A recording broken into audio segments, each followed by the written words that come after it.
3 things to consider when choosing windows. 1, never do corner windows. As a developer, I never want to see this in any of my drawings. This is going to cost heaps to do. Even this scenario here, I don't really like how close these windows are on each side. There's just so many issues, like when you're doing external cladding or you're doing your architraves inside, they look ugly. 2, figure out exactly where your bedhead's going during the planning stage. Worst scenario is where you have your bedhead blocking a window.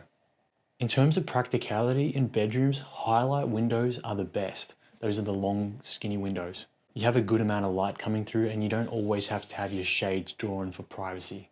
3, vertical windows are going to be cheaper than horizontal windows because the wider your window is, the longer the span and the more expensive the LVL is going to be for the beam.